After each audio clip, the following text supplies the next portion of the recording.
22 years ago, the Diamondbacks. We have not aged, by the way. We look the same. With me is Tara Hitchcock, my yeah, what am I? I'm a friend. I'm a friend. Best friends. We worked together for gosh, almost 15 years. Yeah, we did. And so we are going down memory lane of the Diamondbacks because tonight is the third game of them. And let's just really quick before we go down our memory lane.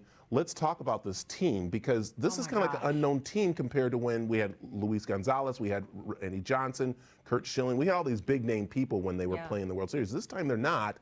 And literally, I say game one, I think they just ran out a little bit of steam, but they could have had it, right? Yeah, we should be up 2-0. I am honestly not worried at all about the outcome of this entire series.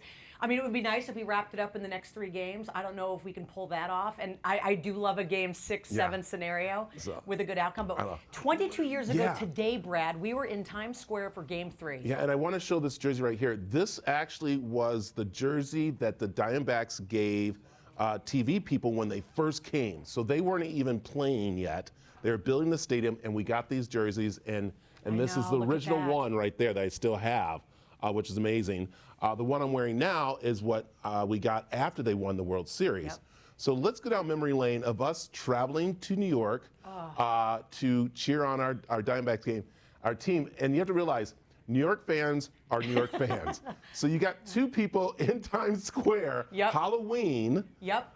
With the Diamondbacks, and let's go with some pictures, and we'll go through the pictures as we just go through. So what's up first, and we'll talk about the one first of my favorite memories. First of all, you show up in this wig, and I, to this day, don't remember why. Why did you have this wig I don't know. I think it was just something. I don't know where I got the wig from anyways. Came in the wig. We had on the jersey. I was dressed as a Diamondback player, and people thought I was, actually, at times. Well, this wig came in handy because a little later that morning, Luis Gonzalez, they were at the team hotel, and he heard we were down there, saw you, and saw this wig, and decided to come over. This is one of the greatest memories. I mean, if you're in television, and we've been in television for quite some time, to be able to do live TV, and we broadcast live for 3 to 4 hours for 3 days in a row in New York. There's Gonzo, who saw you, came over, and you're right. The team now we're still getting to know, but back then, when they were relatively new, our station did a ton with the team. We knew all these guys, and they loved our show. So. And I think we have the video. Can we roll the video of Gonzo actually talking with us, which was very funny? Yeah, I can't sit in the hotel room right now. Actually, we were walking down the street, a friend of mine, and we saw the wig. I was going, oh, my God, who's that standing on Times Square? We got to see who that is. And then I saw the Johnson jersey, and I went, oh, God. He goes, let's go over there. I said, no, I can't do it. And then I saw y'all. You guys are the only 2 in the city wearing Diamondback stuff. So. You know, and it feels pretty good. You must be excited. I know it was a big day for you yesterday, but when you walked into Yankee Stadium for batting practice, what was that like? Well, it's exciting. I mean, yesterday we went to ground zero earlier in the day, a bunch of us, and we are very focused and looking forward to this series. And we know that the fans are lining up at Bank One trying to get tickets to Game 6 and 7, and we are trying to play our hearts out so we don't have to worry about 6 and 7. You'd like to clinch it here. What do you expect when you fly back? You think we can do it? We expect if we can do it here, we'd like to have the largest party ever in the state of Arizona. That would be so nice for all of us to share it together. Did you sleep at all last night? How do you sleep on a big night like this when you're in the city getting ready for Game 3? Very restless. I mean, just the anxiety and the, you know, our guys are anxious. I mean, how great was that? Just to have him walk up on us. Okay, so not to plug my Instagram, but I put the whole clip, most of it on Instagram, where you get him to do the parry, your dance.